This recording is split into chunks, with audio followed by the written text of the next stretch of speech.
Nous continuons notre étude sur Daniel 11, le verset 44, qui se positionne juste au niveau du verset 41. Et nous allons nous attarder sur le contenu de ces nouvelles. Prenons la position de la prière. Merci Seigneur, encore une fois, pour tes largesses, tes bénédictions, ta bonté, ta patience envers nous. Merci pour ces nouvelles qui nous viennent du nord, de l'est. Ces nouvelles, ces bonnes nouvelles, remplies d'espoir.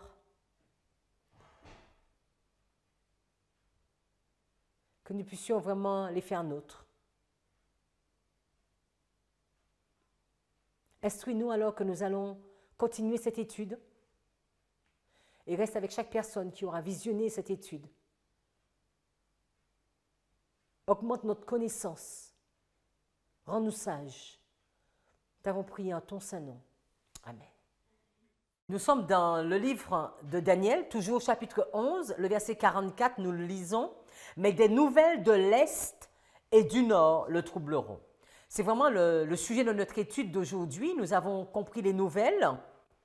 Et maintenant, nous allons regarder que signifient les nouvelles de l'Est et les nouvelles du Nord. Donc, il y a des nouvelles qui viennent de l'Est et il y a des nouvelles qui viennent du Nord. Je vous invite à regarder une première histoire qui se trouve dans Matthieu chapitre 2.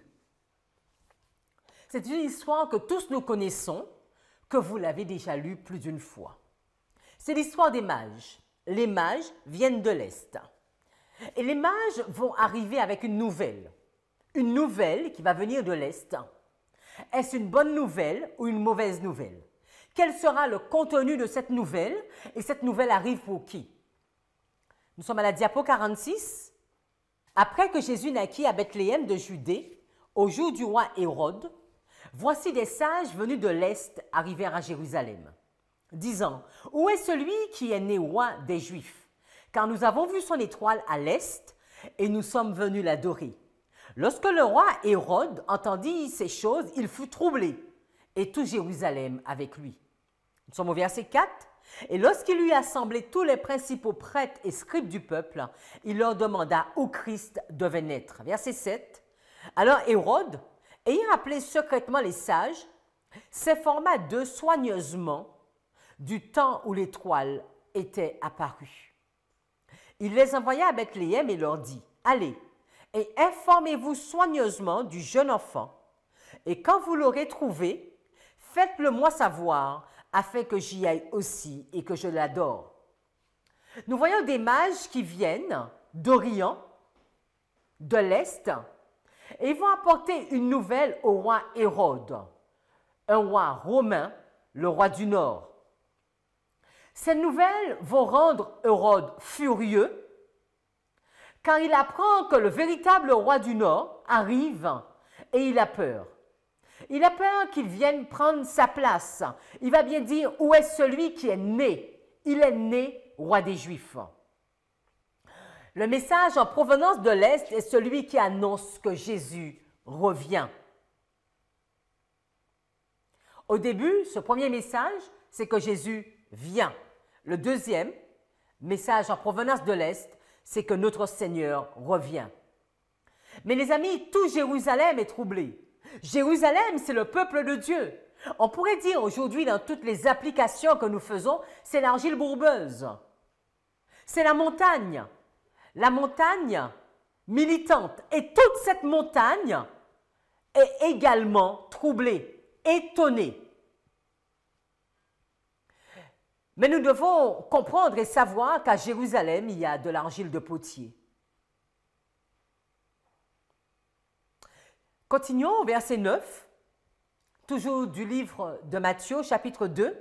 Après avoir entendu le roi, ils s'en allèrent et voici l'étoile qu'ils avaient vue à l'est allait devant eux, jusqu'à ce qu'elle arrive et s'arrête sur le lieu où était le jeune enfant. Nous sommes à la diapo 47.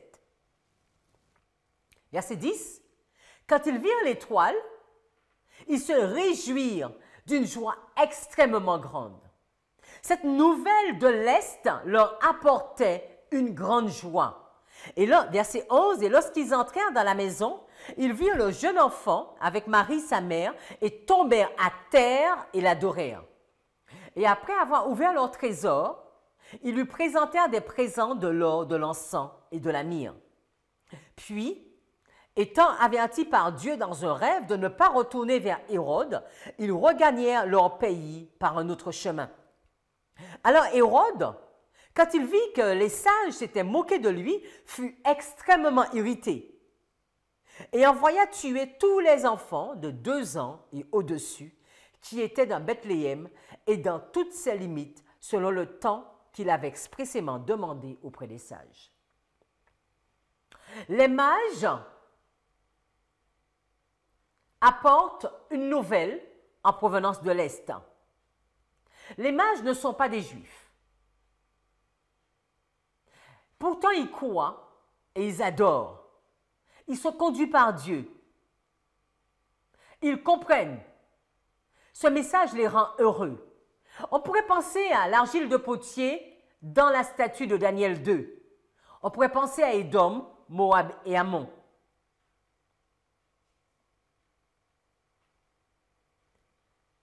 Ils ne sont pas dans la main du roi du Nord. Et ces mages ne sont pas dans les mains d'Hérode. Ils ne vont même pas obéir à Hérode. Parce que alors qu'Hérode leur demande de retourner, de donner l'information, ils vont faire tout à fait le contraire. Mais qui était Hérode? Hérode, nous sommes à la diapo 48, donc ce sont les informations de Wikipédia. Hérode Ier, le grand, fils d'Antipater, est né à Ascalon en 73 avant Jésus-Christ. Et il va mourir à Jéricho en l'an 4 avant Jésus-Christ, l'année même de la naissance de Jésus. Hérode est placé sur le trône de Jérusalem par les Romains. Pour consolider sa souveraineté, il retire le pouvoir politique aux prêtres qui dirigeaient la Judée depuis le début de l'époque du Second Temple. Pour écarter toute rivalité politique susceptible de menacer son pouvoir, il va faire assassiner son épouse Marianne ainsi que plusieurs de ses enfants. Et nous pouvons voir toute cette cruauté que nous voyons dans Matthieu chapitre 2. Nous sommes en train de voir un message, une bonne nouvelle, la nouvelle de la naissance de Jésus, l'arrivée de Jésus, un message qui nous vient de l'Est. Vous vous souvenez de Matthieu 24, verset 27, il va être dit que comme l'éclair qui sort de l'Est et brille jusqu'à l'Ouest, ainsi sera la venue du Fils de l'homme. Un message en provenance de l'Est, c'est un message d'espoir. Nous sommes à la diapo 49. Vous vous souvenez de cette histoire d'Élisée? Il y a ce roi qui va venir voir Élisée, un des fils de Jéhu. Nous sommes dans 2 Rois, chapitre 13, verset 17. Et Élisée va lui donner un message d'espoir. Élisée va lui demander d'ouvrir la fenêtre parce que le roi de Syrie, ils sont sous une domination de Syrie. Et il va demander à Élisée, mais comment être délivré? Élisée va lui dire, ouvre la fenêtre vers l'est. Et il l'ouvrit et Élisée dit, tire. Et il tira. Élisée dit, c'est la flèche de délivrance de la part du Seigneur. Et la flèche de délivrance contre les Syriens, quand tu frapperas les Syriens à Phec jusqu'à ce que tu les aies consumés. C'est une belle prophétie. Il y a voilà une belle nouvelle, une bonne nouvelle qui arrive de l'Est. C'est une nouvelle de délivrance, d'espérance.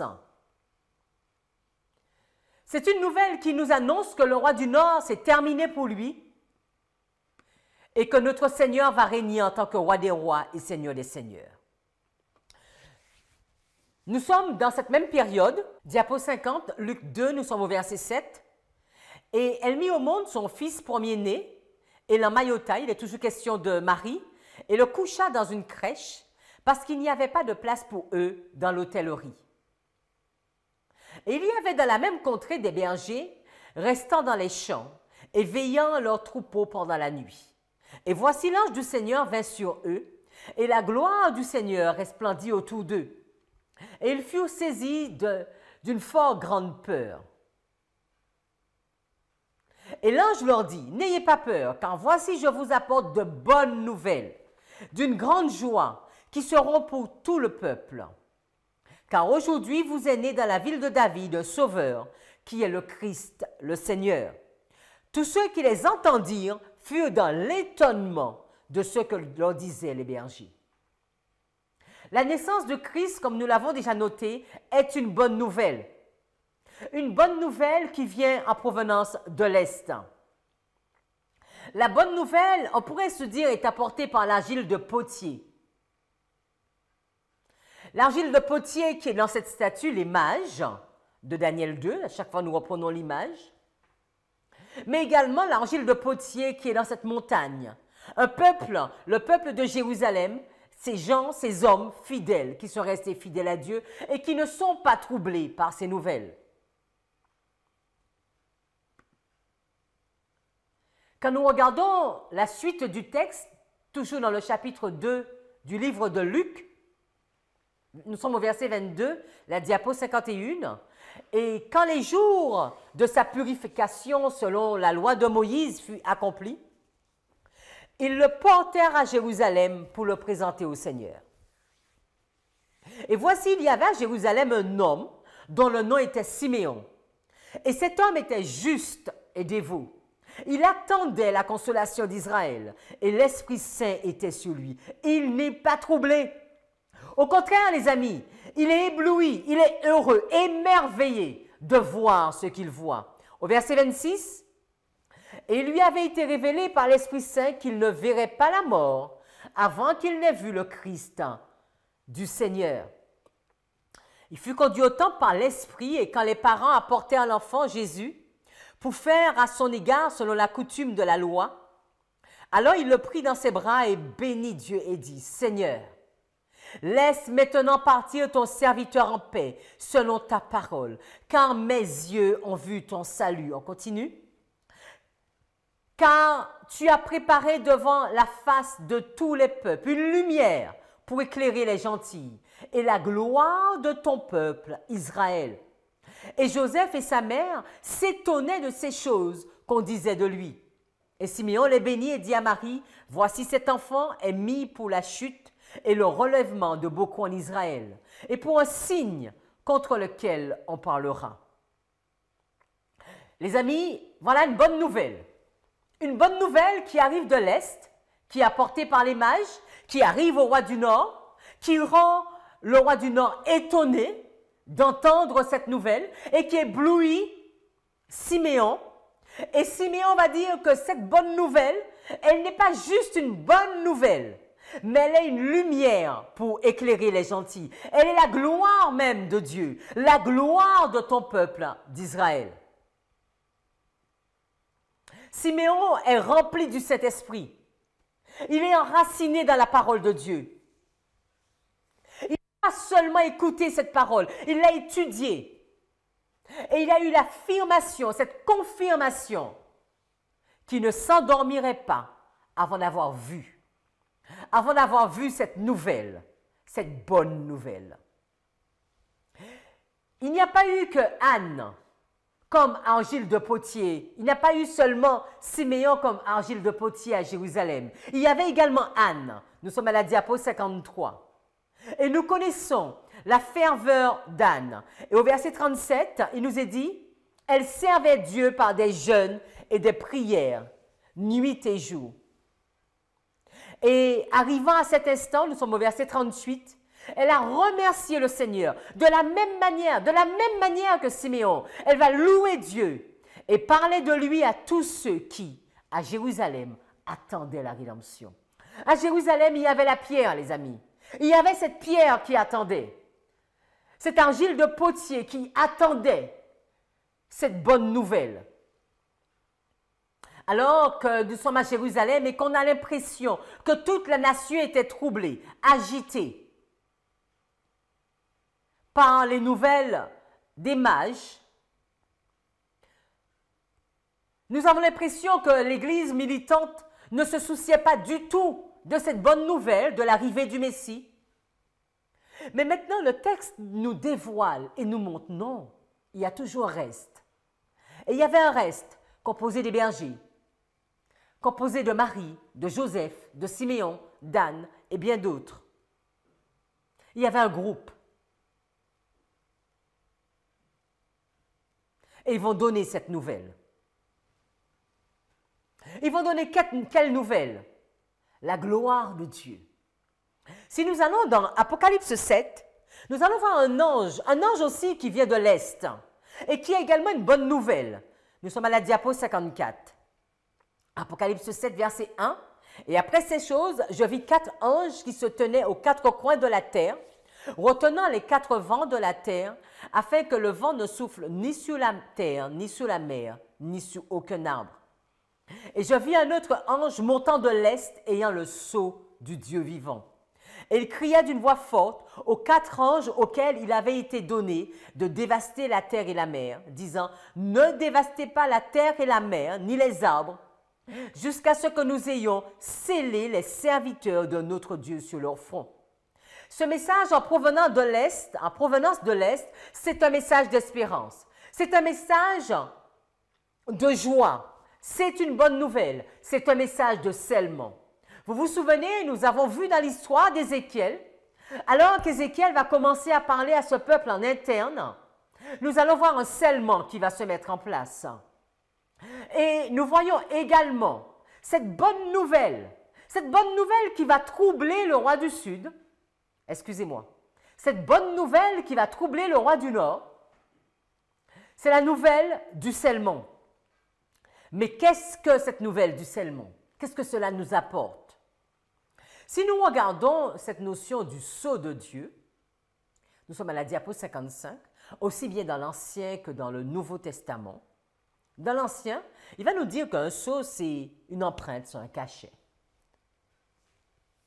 Quelque chose qui va être scellé, cacheté, mettre fin. C'est quelque chose qui arrive à son plein accomplissement. Dans le Nouveau Testament, il va nous dire que le sceau, il est placé sous des livres, c'est également un cachet. C'est quelque chose qui va bloquer, arrêter, fermer, clore. Quel est le sceau de Dieu?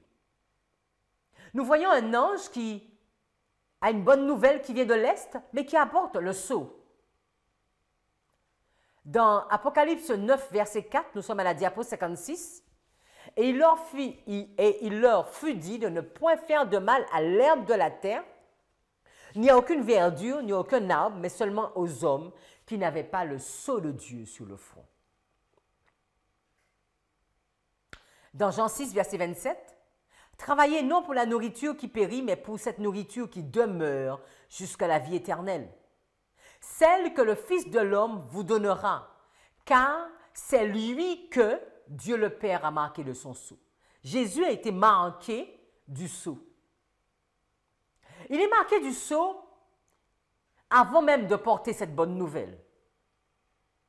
Avant de porter cette bonne nouvelle, il est rempli de l'Esprit Saint. Nous le savons, lors de son baptême, il va prier, supplier, avant de commencer sa mission, d'être rempli de l'Esprit Saint. Et dans Ézéchiel chapitre 9, verset 4, nous l'avons déjà vu, il va demander de passer, de faire une marque sur les fronts de tous ceux qui sont dans le peuple de Dieu à Jérusalem, qui soupirent et qui gémissent à cause des abominations. Le sceau de Dieu.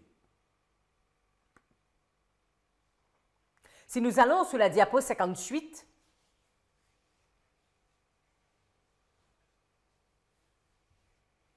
il est dit, aussitôt que chaque membre du peuple de Dieu sera marqué sur son front, donc là il est question en interne,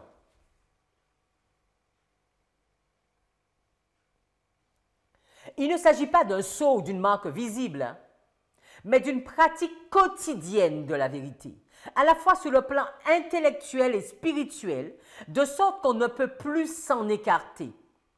Aussitôt que le peuple de Dieu sera scellé et préparé pour le crible, nous sommes scellés avant d'être criblés. Alors il viendra. En fait, cette phase a déjà commencé, Ellen White va nous dire. Il va nous dire que ce sceau, nous comprenons que ce sceau est placé sur cette montagne, avant même que, sous cette pierre plus précisément, avant même que cette pierre ne soit séparée de la montagne.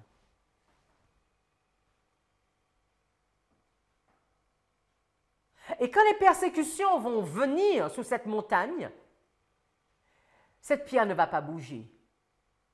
Elle ne va pas fléchir les genoux devant Nebuchadnezzar. Le sceau est lié au sabbat. Nous le savons. Dans Exode 31, les versets 15 à 18, nous n'allons pas les lire, mais nous connaissons ce texte, où Dieu va nous dire « Ce sera un signe entre moi et les enfants d'Israël à toujours ». Et nous comprenons que le sceau de Dieu est en relation avec le sabbat. Alors nous pourrons dire « Ah, mais c'est facile, puisque j'observe le sabbat, donc je suis forcément marqué de ce sceau. » Il faudrait regarder le sujet du scellement et de ce qu'Ellen White nous dit, du caractère de Christ que nous devons obtenir. Dieu marquera son peuple, le peuple de Dieu qui est à son service. Revenons à la diapo 58. Nous sommes toujours événement des derniers jours. 806. Le sceau du Dieu vivant est placé sur ceux qui gardent consciencieusement le sabbat du Seigneur. Il est dit après, ceux qui veulent porter le sceau de Dieu sur leur front doivent garder le sabbat du 4e commandement. Un message qui vient de l'Est, une bonne nouvelle. C'est le message de la venue de Jésus. C'est le message du retour de Jésus. C'est un message d'espérance, c'est un message d'espoir, mais c'est un message de scellement. C'est un message en relation avec le sabbat, le jour choisi par Dieu. Diapo 59. Une marque est placée sur chaque membre du peuple de Dieu, de même qu'un signe était placé sur les portes des habitations des Hébreux, afin de préserver le peuple de la ruine générale. Dieu déclare, « Je leur donnerai mes sabbats comme un signe entre eux et moi, pour qu'ils connaissent que je suis l'Éternel qui les sanctifie. » La bonne nouvelle en relation avec l'Est concerne le sabbat. Alors que Dieu va marquer son peuple de son sceau. Il y a un texte d'Ellen White qui nous dit que c'est un affermissement dans la vérité. C'est connaître ces informations. C'est un affermissement intellectuel et spirituel dans la vérité. Ce n'est pas juste être adventiste. C'est l'être vraiment. C'est comprendre ce que Dieu nous demande, avoir les pensées de Dieu. Et cela nous demande de prier, mais d'étudier également. Alors qu'il y en a un peuple qui sera marqué du sceau de Dieu, nous savons qu'il y a un peuple qui sera également marqué du roi du Nord. Il sera marqué du sceau du roi du Nord. Regardons dans la diapo 60. Et le troisième ange les suivit disant d'une voix forte, « Si un homme quelconque adore la bête et sa statue et reçoit sa marque en son front ou en sa main. » Donc il invite à ne pas être marqué sur son front ou sur sa main. Et Apocalypse 13, verset 15, « Et elle eut le pouvoir de donner vie à la statue de la bête, afin que la statue de la bête non seulement parle, mais qu'elle fasse que tous ceux qui n'adoraient pas la statue de la bête soient tués.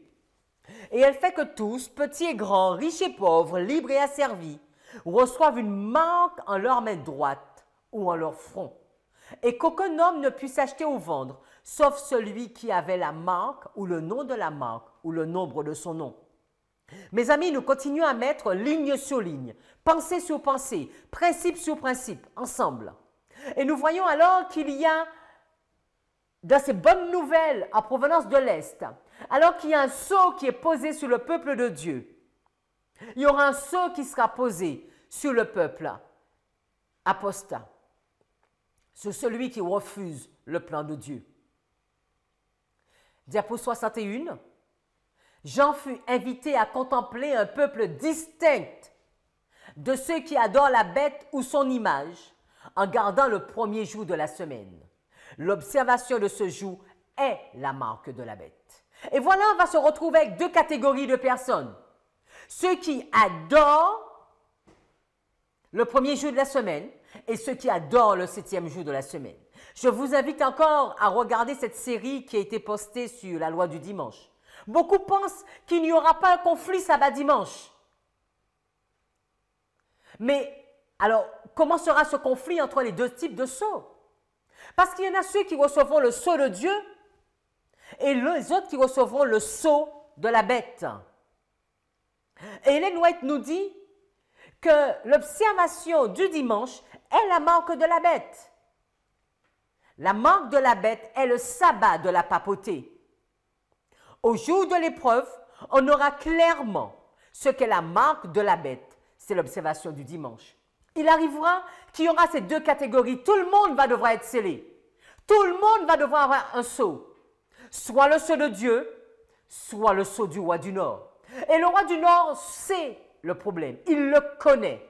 Et quand il entend ces nouvelles, et quand ces nouvelles arrivent jusqu'à lui, il y a de quoi le rendre furieux. Il y a de quoi le rendre étonné. Vous savez les amis, si nous regardons l'histoire d'Hérode, qu'est-ce qui va se passer pour Hérode? Hérode, il va entendre ce message. Il va avoir un contact avec les mages. Et après, il va leur demander de venir et de lui donner l'information. Et qu'est-ce que les mages vont faire? Les mages vont être avertis par des anges et ils ne vont pas retourner vers Hérode. Et le texte nous dit qu'Hérode va partir, mais furieux. Et il va être tellement furieux qu'il va tuer tous les enfants de moins de 2 ans. Cette bonne nouvelle de la naissance de Jésus va rendre le roi du Nord, va rendre Hérode furieux. Et Hérode va partir dans un seul but de tuer. Les nouvelles de l'Est. Dans Ézéchiel 43, verset 1, que nous plaçons ici, alors c'est vrai, je tiens à préciser que dans cette chronologie, c'est vrai qu'avec les calculs que j'ai pu faire, j'ai placé à moins 784, mais il y en a d'autres qui placent à moins 786. Donc nous ne sommes pas tous d'accord avec les dates, mais ce n'est pas un point pour moi très crucial. C'est vrai que tout n'est pas effectivement noté au mois précis. Et nous sommes dans Ézéchiel chapitre 43, la 25e année de la captivité. C'est après la statue du livre de Daniel, chapitre 3. Nous savons qu'il y a les deux statues, la statue du livre de chapitre 2, statue du chapitre 3. Et alors que Ézéchiel, il va voir cette vision, Ézéchiel va voir le temple, le 3e temple. On appelle souvent le 3e temple. Et nous sommes à la diapo 63, Ézéchiel 43, verset 1. Ensuite, il me ramena vers la porte, à savoir la porte qui regarde vers l'est. Et qu'est-ce qui va arriver de l'est, les amis? Voici la gloire du Dieu d'Israël venait du côté de l'est. Nous l'avons déjà vu avec Jésus. Quand Siméon va voir Jésus, il va voir la gloire d'Israël, la gloire du Dieu d'Israël. Donc, le message en provenance de l'Est, c'est un message qui nous annonce que Jésus est né. C'est un message qui nous annonce que Jésus revient. C'est un message qui nous annonce qu'il y a un scellement. C'est un message qui nous parle du sceau de Dieu. C'est un message qui nous parle du sabbat. C'est un message qui nous dit de faire attention parce qu'il y a un faux sabbat. Et ils vont chercher à vous tromper. et que c'est le roi du Nord qui le fera. Mais c'est un message qui parle de la gloire du Dieu d'Israël. Et sa voix était comme le son de beaucoup d'eau, et la terre resplendissait de sa gloire.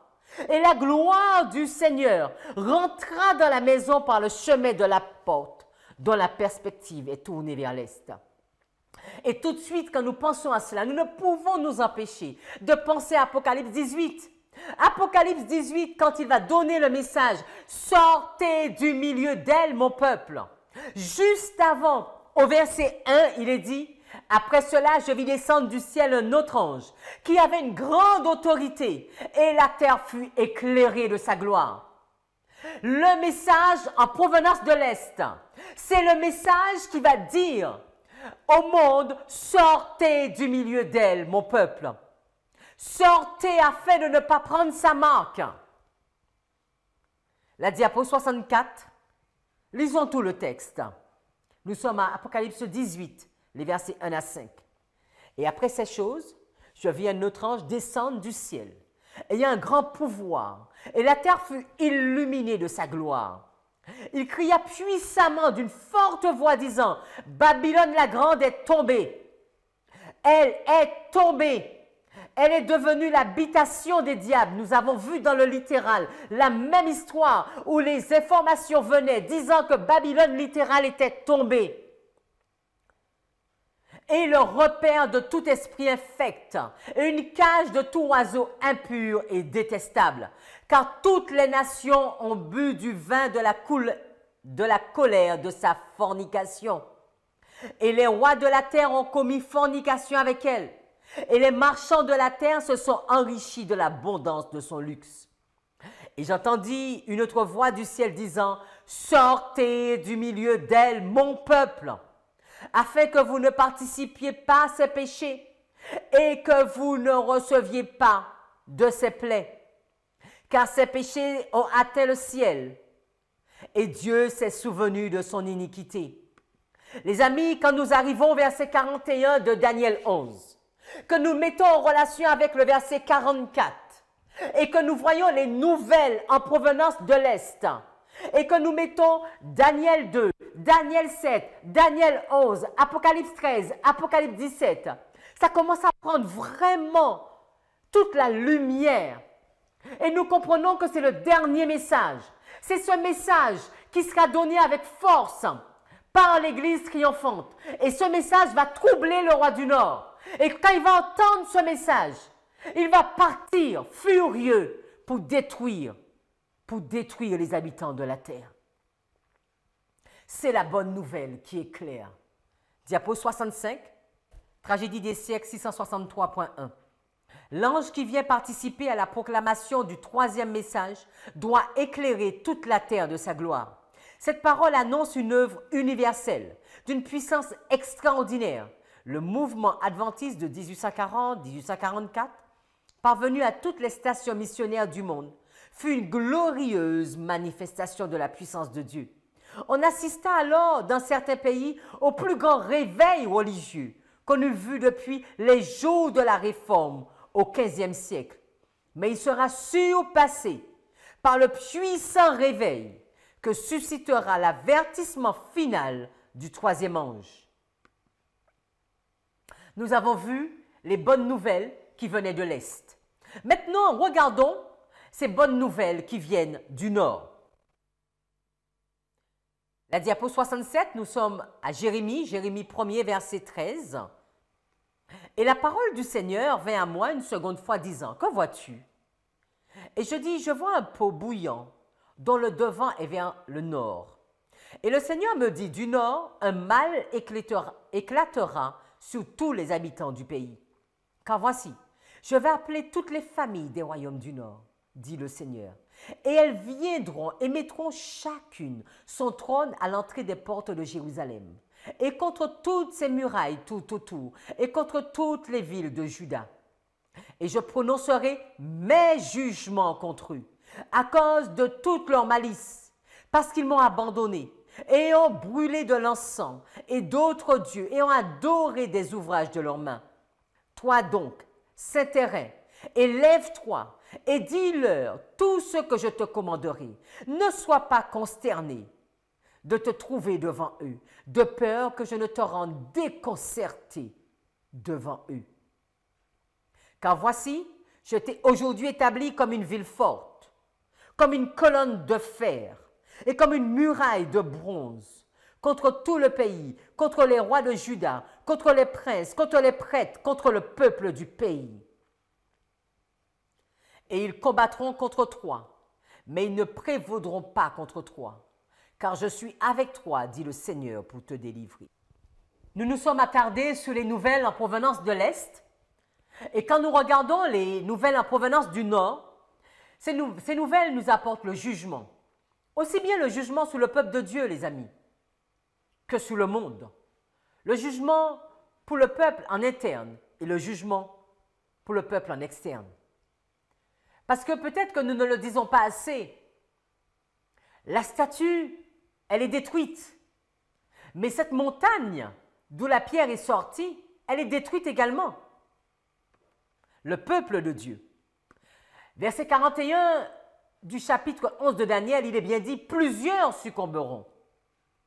Le jugement vient du nord. Regardons la diapo 68, Ézéchiel chapitre 9, verset 1.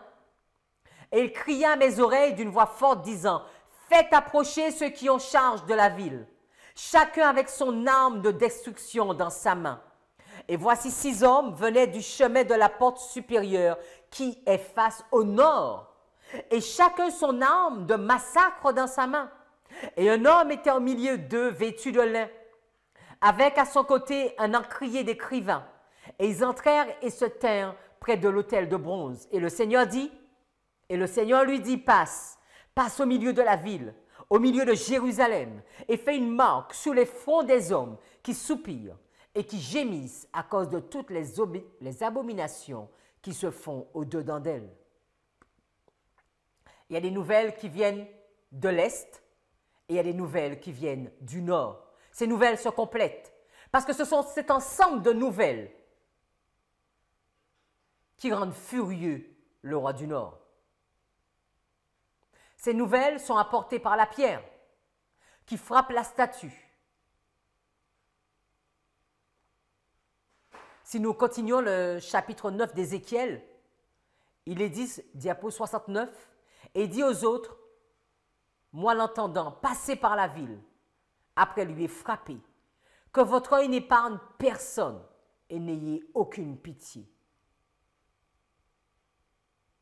Tuez entièrement vieux et jeunes, vierges et enfants, femmes, mais n'approchez aucun sur lequel est la marque, et commencez par mon sanctuaire. Nous comprenons que, alors que ces nouvelles en provenance de l'Est et en provenance du Nord arrivent, le scellement est mis en place. Mes amis, c'est maintenant. C'est notre histoire. C'est maintenant que Dieu doit me marquer. C'est maintenant que je dois avoir ce sceau.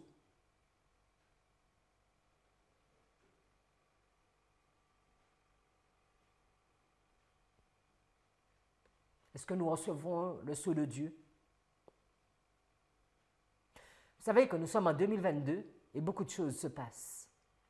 Dieu utilise tous les moyens pour parler à son peuple. Depuis déjà plus de 2 ans, Dieu ne cesse de nous bousculer. Et pourtant, nous ne comprenons pas. Nous ne voulons pas être transformés. Il nous bousculera encore. Et il finira par poser son sceau sur ceux qui veulent être de l'argile dans ses mains. Et il laissera la grande majorité, la très grande majorité, dans les ténèbres. Jérémie 3, verset 12, il nous est dit, va et proclame ces paroles vers le nord et dit, retourne. Le message qui vient en provenance du nord, ce message pour le peuple de Dieu. Souvent, nous pouvons avoir l'impression que c'est un message qui est adressé seulement au roi du nord. C'est un message qui est adressé au peuple de Dieu. C'est une bonne nouvelle pour le peuple de Dieu, c'est une mauvaise nouvelle pour le roi du nord. Mais c'est également malheureusement une mauvaise nouvelle pour les enfants de Dieu qui ne sont pas transformés. À Jérémie, il va lui être dit, et proclame ces paroles vers le nord et dit, retourne, toi, apostate Israël, dit le Seigneur, et je ne ferai pas tomber mon courroux sur vous, car je suis miséricordieux, dit le Seigneur, je ne garderai pas mon courroux à toujours.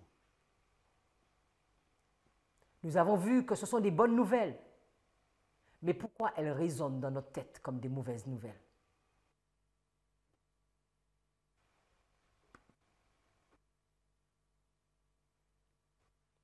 Nous l'avons déjà vu, une des nouvelles qui venait en provenance du nord, regardons à nouveau, nous sommes à la diapo 70, Jérémie 51, verset 1. La parole que le Seigneur dit contre Babylone et contre le pays des Chaldéens par Jérémie le prophète, déclaré parmi les nations, et publiez-le, et levez l'étendard, publiez, et ne le cachez pas, dites, Babylone est prise, Babylone est décontenancée, Mérodach est brisé en morceaux, ses idoles sont décontenancées, et ses faux dieux brisés en morceaux, car du nord, une nation montre contre elle, qui mettra son pays en désolation, et personne n'y demeurera. Hommes et bêtes seront ôtés, ils seront partis. Il est dit, et en ces jours-là, en ce temps-là, dit le Seigneur, les enfants d'Israël viendront, eux et les enfants de Juda, ensemble, allant et pleuront. Ils iront et rechercheront le Seigneur leur Dieu. Ellen White va nous dire, à la diapo 71, cet agneau dont la colère est si terrible, pour ceux qui ont dédaigné son pardon, sera grâce, justice, amour et bénédiction pour tous ceux qui l'auront reçu.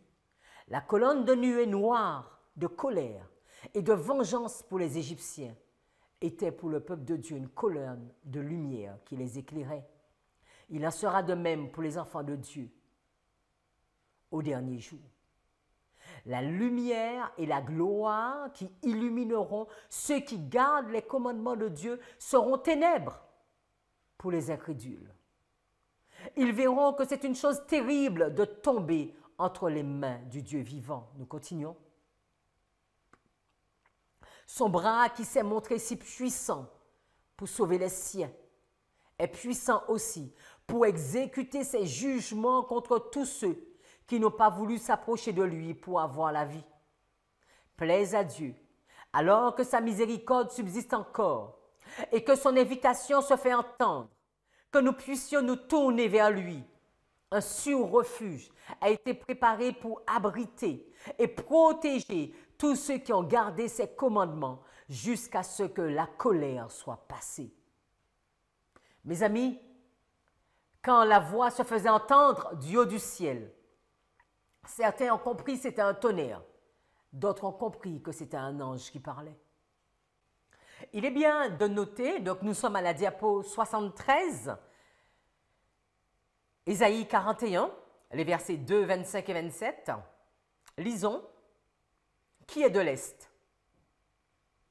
Qui de l'Est a suscité l'homme droit, l'a convoqué à sa suite, et livra les nations devant lui, et l'a fait dominer sous les rois.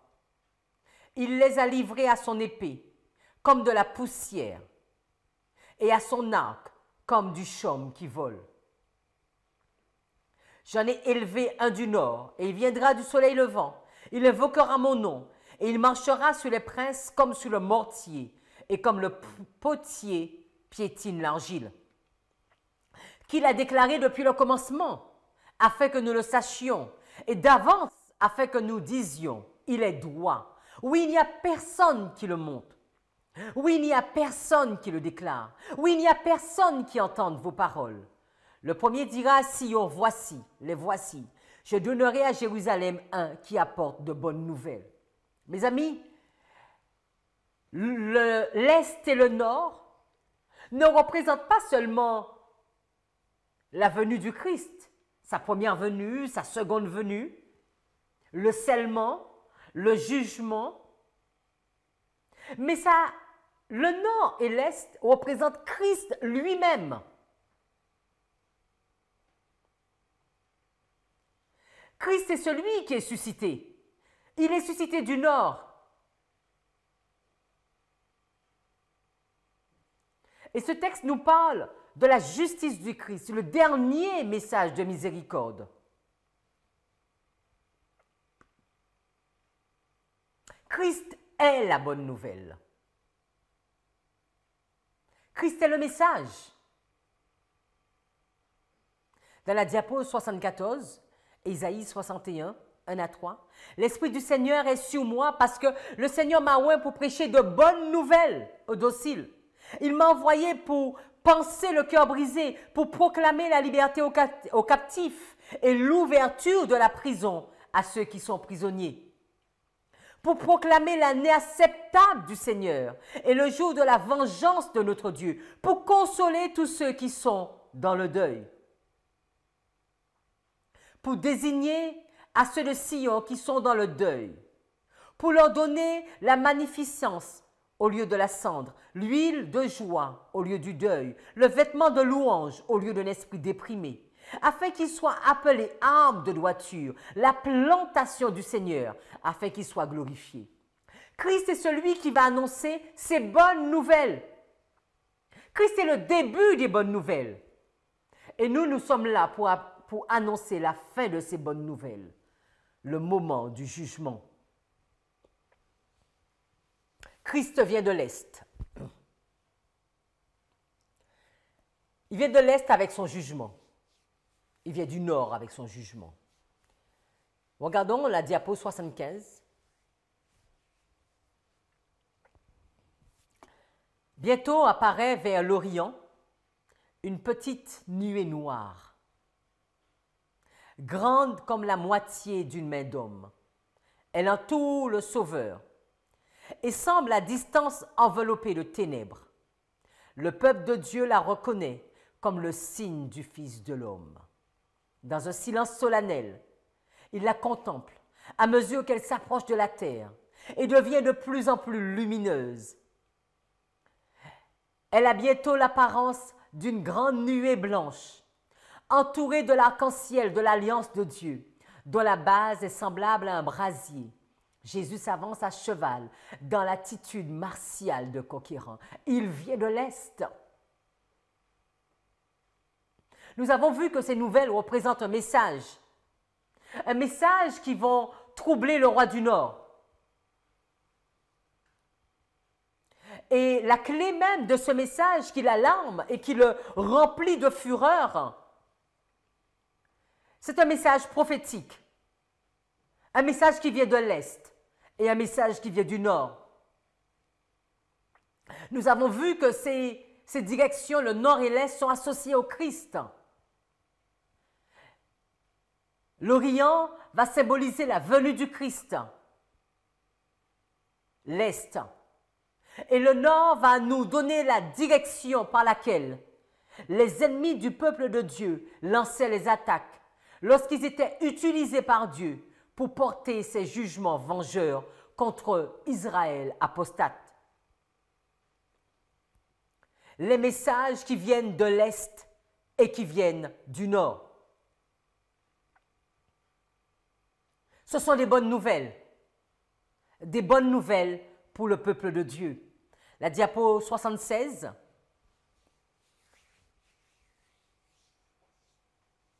Ces bonnes nouvelles, c'est le Saint-Esprit. Quels furent les résultats de l'effusion de l'Esprit au jour de la Pentecôte? La bonne nouvelle de Sauveur ressuscité fut proclamée jusqu'aux extrémités du monde entier. La bonne nouvelle du Seigneur est forcément associée au sceau, mais le sceau est associé à la puissance de l'Esprit Saint, est associé au Saint-Esprit. Tout est imbriqué, mes amis. Tandis que les disciples annonçaient le message de la grâce rédemptrice, les cœurs cédaient à sa puissance. L'Église voyait venir à elle de nombreux convertis de toutes les classes de la société. La diapo 77. Je vis ensuite le troisième ange. Celui qui m'accompagnait me dit, son œuvre est redoutable, sa mission est solennelle. Il doit séparer le bon grain de l'ivraie et sceller ou lier les gerbes pour les greniers célestes. Voilà ce qui devrait occuper notre esprit, retenir toute notre attention. Mes amis, c'est l'œuvre, c'est le van qui est dans la main de Dieu. Mais c'est également la pierre qui frappe cette statue. C'est le message du troisième ange. C'est celui qui sépare le bon grain de l'ivraie. C'est celui qui scelle, c'est celui qui lie. Diapo 78. Quand le message du troisième ange aura achevé son œuvre, la miséricorde divine cessera d'intercéder en faveur des coupables habitants de la terre. La tâche du peuple de Dieu sera terminée. Il a reçu quoi? La pluie de l'arrière-saison. Les temps de rafraîchissement sont venus de la part du Seigneur. Il est prêt à affronter l'heure de l'épreuve qui l'attend. Les anges s'affairent entre le ciel et la terre. Un ange revenu de la terre annonce que sa mission est finie, que le monde a subi sa dernière épreuve et que tous ceux qui ont été fidèles aux préceptes divins ont reçu quoi, les amis? Le sceau du Dieu vivant. C'est cette même histoire qui prend place au verset 41, qui commence par le peuple de Dieu et qui va jusqu'au verset 45. Jésus qui, dans le sanctuaire céleste, a mis un terme à son intercession, lève les mains et s'écrie d'une voix forte, « C'en est fait ». Nous continuons. Puis tandis que toutes les armées angéliques déposent leur couronne, ils proclament solennellement que celui qui est injuste soit encore injuste, que celui qui est souillé se souille encore, et que le juste pratique encore la justice, et que celui qui est saint se sanctifie encore. Le sort de tous les hommes a été décidé, soit pour la vie, soit pour la mort. Le Sauveur a fait la propitiation pour son peuple. Il a effacé ses péchés. Le nombre de ce sujet est complet. Le règne, la domination et la grandeur de tous les royaumes qui sont sous les cieux sont sur le point d'être confiés aux héritiers du salut. Jésus va régner comme roi des rois et seigneur des seigneurs. Mes amis, il est impossible de comprendre le scellement. Il est impossible de comprendre le jugement. Il est impossible de comprendre le message du troisième ange dans toute sa portée, dans le temps, au moment où il se place, si nous ne regardons pas à Daniel 11, 40 à 45. Parce que Daniel 11, verset 41 va nous indiquer où cela va se placer. Et nous comprenons, c'est après le verset 40. C'est la montée du roi du Nord. Quand nous voyons le roi du Nord frapper le roi du Sud, qui n'est toujours pas complètement au sol. Nous voyons que Poutine encore fait de la résistance à ce jour. Nous devons comprendre que nous arrivons au verset 41. Et quand nous arrivons au verset 41, c'est le seulement. Ce sont les bonnes nouvelles. C'est le jugement. C'est la venue du Christ qui est annoncée. C'est la séparation entre l'ivraie et le bon grain. Mes amis, c'est le tout. C'est le tout complet. C'est ce que nous avons toujours prêché, mais maintenant qui prend encore plus de sens parce que nous arrivons à voir où placer ces événements. Il y a des événements dans l'histoire. Et Dieu voudrait que nous comprenions le temps de notre visitation. À quel moment nous les plaçons? Vous savez, on a toujours dit, depuis des années, mais Christ revient, Christ revient. Et il y en a ceux qui se sont découragés en disant, mais depuis le temps qu'on nous annonce qu'il revient, qu'il n'est toujours pas venu. Mais Christ ne pouvait pas venir avant que plusieurs événements ne se mettent en place. Christ ne pouvait pas venir avant 1989.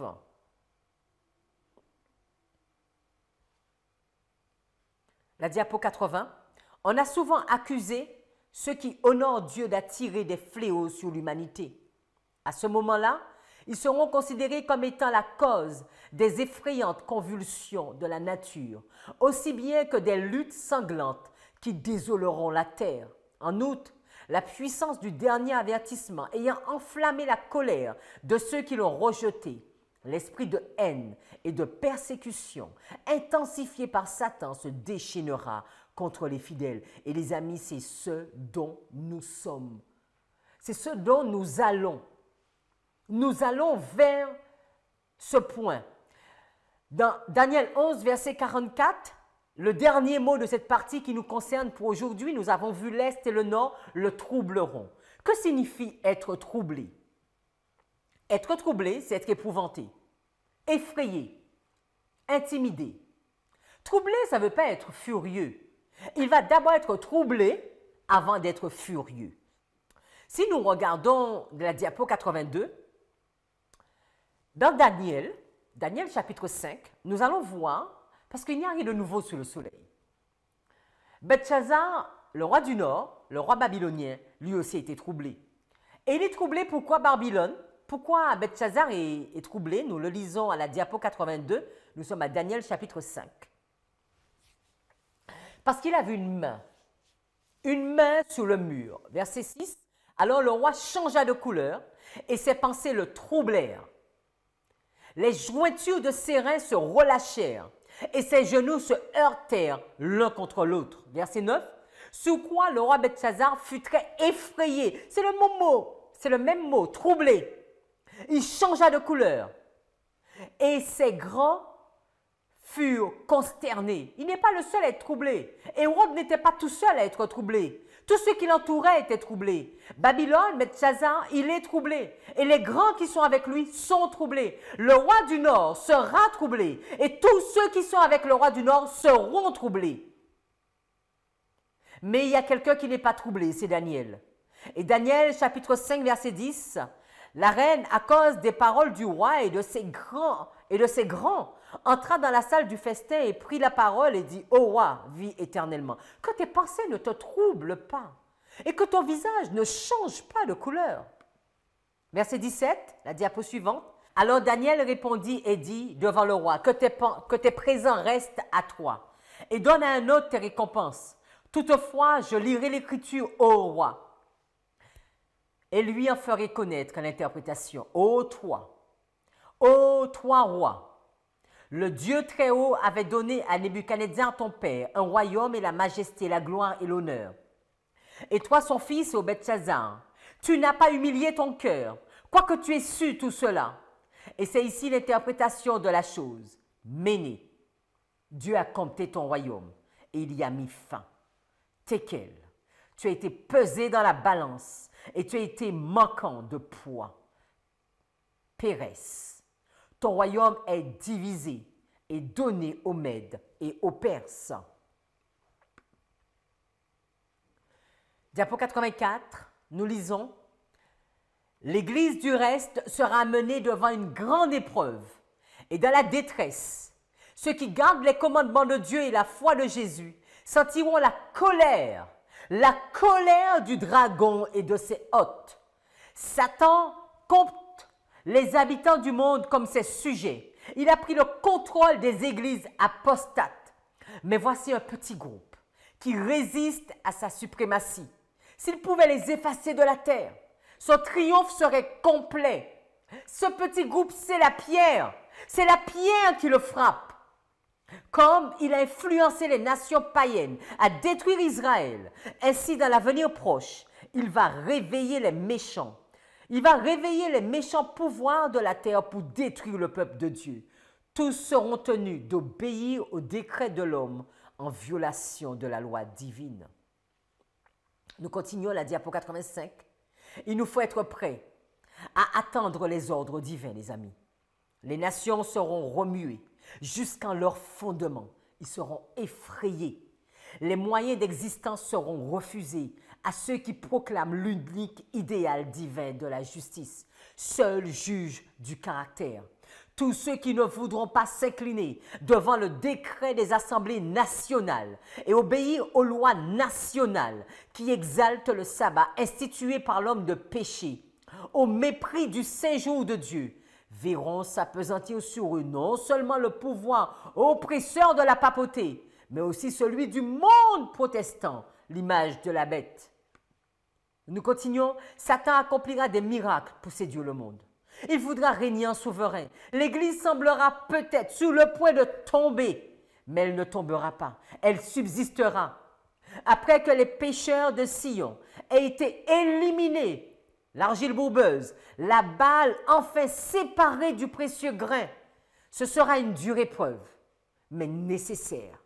Seuls ceux qui auront vaincu par le sang de l'agneau et par la parole de leur témoignage se trouveront parmi les fidèles, exempts de toute souillure, dans la bouche desquels il ne s'est trouvé aucun mensonge. Nous continuons. Il nous faut nous dépouiller de notre propre justice. Il nous faut être vêtus de la justice du Christ, les amis. Les membres du Christ, les membres du reste, qui purifient leur âme par l'obéissance à la vérité, sortent affermis de l'épreuve, offrant le spectacle de la beauté, de la sainteté au milieu de l'apostasie environnante. Il y a un dernier message qui doit être donné. Ces nouvelles de l'Est, ces nouvelles du Nord arrivent. Si nous ne sommes pas scellés, comment tiendrons-nous? Comment tiendrons-nous? Impossible. Si nous n'avons pas été taillés, si nous ne sommes pas dans la main du potier, impossible. Nous voudrions, mais nous ne tiendrons pas debout. Diapo 88, le temps de détresse et d'angoisse qui est devant nous exige une foi capable de supporter la fatigue, les délais et la faim. Une foi qui ne faiblira pas sous l'épreuve. Une période de grâce nous est accordée pour nous y préparer. Jacob l'emporta parce qu'il fut déterminé et persévérant. Sa victoire est une démonstration de la puissance de la prière persévérante. Quiconque se saisira comme lui des promesses de Dieu, quiconque aura sa ferveur et sa persévérance remportera le même succès. Nous continuons. Ceux qui ne sont pas disposés au renoncement et à la prière prolongée jusqu'à l'agonie, en quête de la bénédiction de Dieu, ne l'obtiendront pas. Nous ne devenons pas une pierre parce que nous l'avons décidé. Nous ne devenons pas une pierre parce que l'autre l'est. Nous ne pouvons faire partie de cette pierre parce que nous sommes juste nos noms inscrits sur le livre, les amis. Ce n'est pas possible. Lutter avec Dieu. Qui sont peu nombreux, ceux dont le cœur s'est laissé attirer vers le Seigneur avec toute l'intensité possible. Quand les vagues d'un désespoir inexprimable déferlent sur l'âme du suppliant, combien peu se cramponnent aux promesses de Dieu. Dans la diapo 90, alors que nous arrivons bientôt à la fin, il nous est dit, l'époque de détresse, telle qu'il n'y en a point eu, est imminente. Il nous faudra alors une vie chrétienne que nous ne possédons pas maintenant et à laquelle l'indolence de plusieurs les empêchera de parvenir. Il arrive souvent que les difficultés soient plus grandes de loin que de près. Mais ce ne sera pas le cas de la crise qui est devant nous. Les descriptions, écoutez ça les amis, les descriptions les plus palpitantes sont au-dessous de la réalité. Nous n'avons pas une idée. Je n'ai pas une idée de ce qui m'attend. À ce moment-là, toute âme devra subsister seule devant Dieu. Même si Noé, Daniel, Job se trouvaient dans le pays, il est dit, je suis vivant, dit le Seigneur l'Éternel.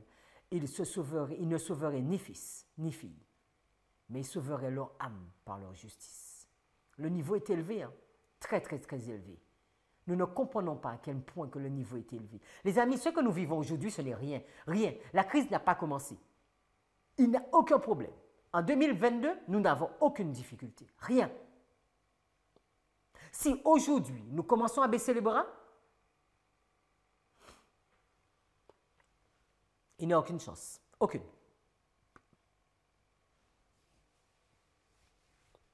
Amos, au chapitre 8, verset 11, va nous dire, la dernière diapo, la 91, « Voici les jours viennent, dit le Seigneur, où j'enverrai une famine dans le pays. Non pas une famine de pain ni de soif d'eau, mais d'entendre les paroles du Seigneur. Et ils erreront d'une mer à l'autre. Ils vont errer de où, les amis? Du nord à l'est. Les endroits où les bonnes nouvelles sont arrivées. Parce qu'à un moment, il n'y aura plus de nouvelles. Les bonnes nouvelles ne vont pas toujours exister. Les bonnes nouvelles sont là. Elles viennent de l'Est et elles viennent du Nord. Même moment, il n'y aura plus de bonnes nouvelles. Et les gens vont errer d'une mer à l'autre. Ils vont errer du Nord à l'Est. Ils courront ça et là. Ils vont courir pour chercher quoi? Pas du pain et de l'eau, mais pour chercher la parole de Dieu. Et ils ne la trouveront pas. En ce jour-là, les belles vierges et les jeunes hommes s'évanouiront de soif. Mes amis, nous sommes dans cette histoire. C'est notre histoire. Nous sommes en train de parler de notre histoire. Aujourd'hui, il y a des nouvelles en provenance de l'Est. Vous les entendez, vous les voyez. Il y a des nouvelles en provenance du Nord. Un jour, vous chercherez. Vous chercherez quelqu'un pour vous expliquer Daniel 11, 40 à 45, il n'y aura plus personne.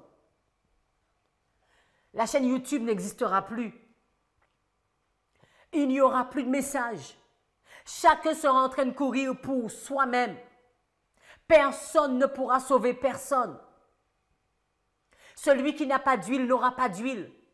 Et celui qui aura de l'huile aura de l'huile. Que faisons-nous? Que faisons-nous aujourd'hui?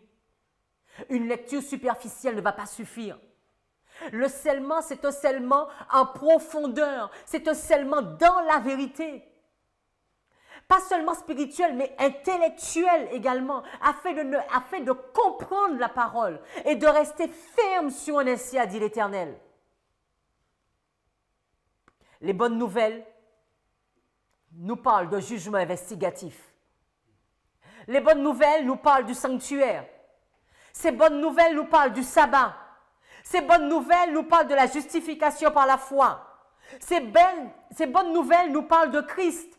Ces bonnes nouvelles nous parlent du sceau de Dieu, nous parlent de la marque de la bête, nous parlent du message du troisième ange. Ces bonnes nouvelles nous parlent de l'islam, nous parlent de l'Est, de différents messages. Nous avons tous ces messages. À Ézéchiel, il lui avait été dit, mange le livre. Mange. Que faisons-nous aujourd'hui? Nous nous alimentons de quoi? Nous mangeons quoi? Nous buvons quoi? À chacun de nous de faire notre choix. À chacun de nous de savoir si ces bonnes nouvelles nous troublent ou si ces bonnes nouvelles nous rendent heureux. Prions. Seigneur, merci, merci, merci. Tu nous donnes ces bonnes nouvelles. Tu nous montres, tu nous ouvres les yeux, tu nous montres la statue de Daniel 2. Tu nous montres la statue de Daniel 3. Tu nous montres les œuvres de la bête. Tu nous montres sa résurrection. Tu nous montres la bête qui monte de la terre, la bête qui monte de la mer. Tu nous montres cette coalition de rois. Tu nous montres ce sceau que tu veux apposer sur ton peuple. Tu nous parles de ton sabbat, de ton jugement qui arrive, de ta sainteté, de ton caractère. Et tu nous montres le sceau des hommes. Ces bonnes nouvelles nous demandent d'apprendre à comprendre, à connaître ta parole. Trop d'entre nous, Seigneur, tu le sais, nous avons une lecture superficielle de ta parole. Trop d'entre nous, tu le sais, Seigneur, nous n'étudions pas. Trop d'entre nous, Seigneur, tu le sais, nous n'obtiendrons pas debout. Nous ne comprendrons pas face à un événement. Quel est le chemin à suivre? Pourtant, aujourd'hui, tu nous fais grâce. Aujourd'hui, tu nous appelles. Aujourd'hui, tu nous interpelles. Seigneur, pardonne. Pardonne ton peuple. Et que nous puissions vraiment devenir sérieux avec toi. Devenir sérieux avec nous-mêmes. Fais-nous grâce, Seigneur. Fais-nous grâce. Parle à nos cœurs, Seigneur. Nous ne sommes pas dignes. Tu le sais, nous le savons. Mais nous te supplions, Seigneur, fais grâce. Attends, Seigneur, nous courons avec le sang sur le linteau, nous venons pour le poser. Fais grâce, Seigneur. Et alors que tu es en train de faire grâce, nous voulons à notre tour être sérieux et passer du temps dans l'étude, dans la prière, à te rechercher. Nous sommes convaincus que, Seigneur, il y a un reste. L'Église semblera tomber, mais elle ne tombera pas. Elle sera démantelée. Elle n'aura pas de structure. Mais ton peuple tiendra. Nous le savons. Ton peuple tiendra. Alors merci. Merci Seigneur pour tous tes messages. Nous t'avons prié en ton saint nom. Amen.